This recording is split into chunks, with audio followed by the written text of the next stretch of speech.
So here we have it. Olympic champions, the Great Britain 4. These 4 athletes moving in from the men's 8 into this GB 4 boat. Over on the far side, though, in lane 1, we have Germany. It's a new 4 from Germany, with the great Christoph Wilker in the stroke seat.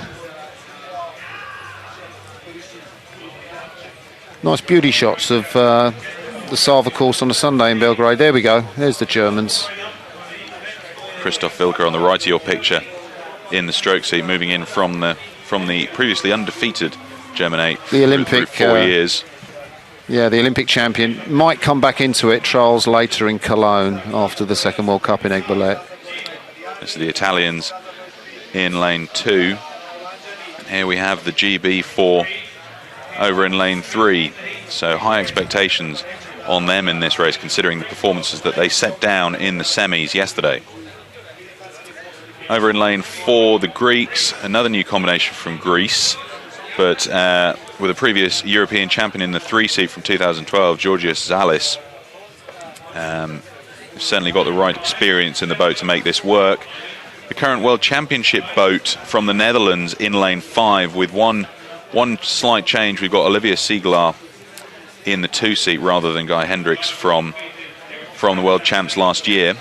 And completing the field are Russia in lane 6, another new 4 combination.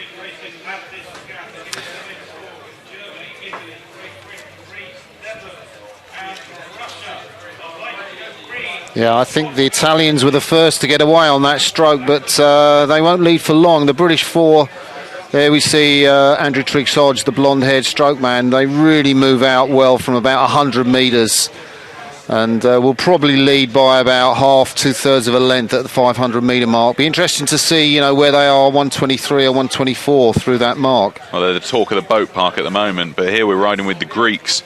You can see Giannis Christu in the stroke seat, but already starting to move up the field. GB just getting their nose ahead after the first couple of 100 metres. Alex Gregory on the far left of the picture in that GB4, renowned as one of the best rowers in the GB squad, and front of the boat he's got the picture to look out at the rest of the field as they start to take the lead there.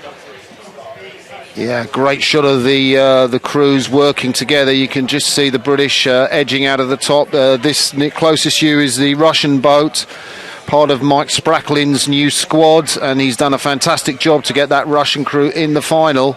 Great to see them. There is the Greek 4, coached by Sakis Athesaniades. But the British, well, they're out in front, as we thought they might be, and they've got clear water. Look at that. That is how dominant this crew is. They're doing exactly what they did in the semis. They had pretty much a length after the first 500, and nobody could close in. They had 2 lengths or so coming to the closing 500, but incredible power in that boat with Big Mo Sabihi in the 2 seat just going off picture there. So I don't think the world record will be under threat, but when they broke it in Lucerne, the British 4 with Triggs-Hodge and Gregory in 2012, they went through the 500 in 1:23, exactly the same split that they went through the 500 in here. So you never know. I think the British may be on for a domination in this event, similar to the New Zealanders in the men's pair. Such is the standard that the British are showing. Well, they set a new European Championship record in the semi-final, 5:49.08, and I'd suggest that that's going to fall today again, because they've got such an enormous clear water gap over the rest of the field, and their boat speed is still well up on everybody else, which means they're extending their lead as we see the 1,000 in the background coming up quickly. So let's see what time they do through here, because that'll give us a good indication of how they're going to do through the second 1,000 and what that means for any records that might fall. On the far side, though, you can see the Italians not quite in touch with the GB guys, because they're just storming off in the lead, but they seem to be in second place at the moment, and comfortably so. Time through the 1,000 there, 2:51.30. Italians go through second, half a length up on the current 3rd place Dutch boat. Dutch, the reigning world champions, so they're gonna have something to say about the Italians leading them through the third 500. 2 seconds out on that world's best time pace. That was 2:49 they went through, and compared to 2:51 the British. But it is an amazing performance, isn't it? To see such dominance in an event like this, you'd think you were watching the New Zealanders in the pair, but well, they've got almost 2 lengths on the field at halfway.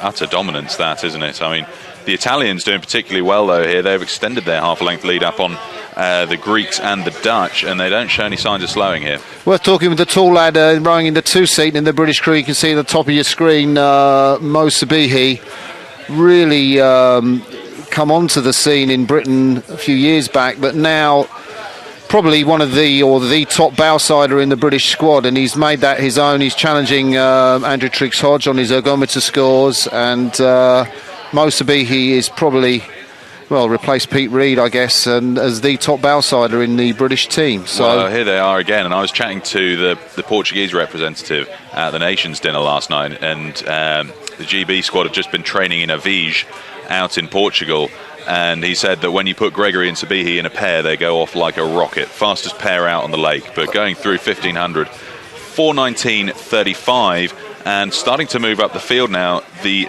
Dutch are making moves on the Greeks. It's going to be tight there. But they have got like 2.5, almost 3 lengths. It's amazing. And the bowman, Alex Gregory, we should mention, from Leander Club, and the other 3, Sabihi, Nash and Triggs-Hodge from the Molesey Boat Club in Surrey there. And we get a shot of the British. You can see the Italians behind them, British in their new, I think, rather fetching racing suits. Look at this though, the Greeks starting to be challenged now by the Italians. They're pretty level there, and it's the Greeks ahead. They're rating the same, but the Greeks starting to move up the field, and it's impressive stuff here from both those boats. What we haven't seen with the British is the British drive for the finish. I mean, maybe we'll see a sprint, but they've really kept that under wraps in the heat and the semi-final. Well, the question is, will they need to? Will they need to? They're coming to the last 150 now. No, and with such an enormous lead, the battle really is on between Greece and Italy for silver and bronze. I expect their time will be something around 41 or 42 or something like that, which is going to be a very, very quick time. Just look at this, the Italians and the Greeks have lifted the rating. The Greeks absolutely leathering it towards the line. It's going to come down to the wire between those two boats, but the Greeks going quicker, and it looks to be about a canvas as we come up to the line. So the Greeks taking silver and the Italians taking bronze, but what a performance by that GB4, taking the gold medal and the European Championship by storm. Second with the Greeks, silver medal there to Giannis Christou, Georgios Salis, Dionysios Angelopoulos and Giannis Tsίλης. And the bronze medal to Italy, but you can see the GB4 there. Absolute dominance, and they don't look like they're about to keel over after that race. Alex Gregory giving a brief thumbs up in the bow. We're okay, and absolute dominance. 97.41% of their world's best time.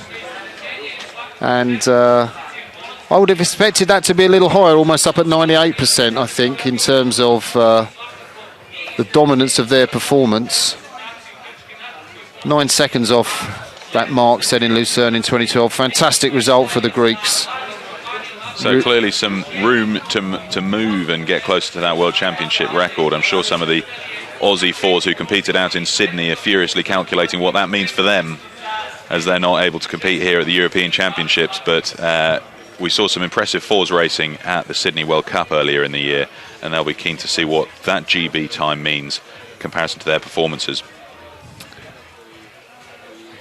5:51 there for the Italians, not quite in touch with the current European Championship set by the British boat here yesterday, but it's a new European Championship record set by GB today, beating their previous time of 5:49.08. So the new record stands at 5:46.86.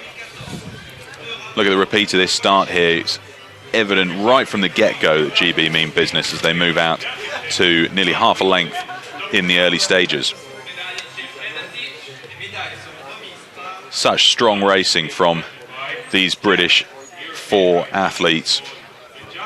The power in that 3-seat and the 2-seat. Mo Sabihi really shows why and how they've managed to dominate this event throughout the European Championships. People are saying, Peter, that this could be the best British four ever, and that's, you know, Cruz with Cracknell and Pinsent and Redgrave, and if this lives up to its promise, you know.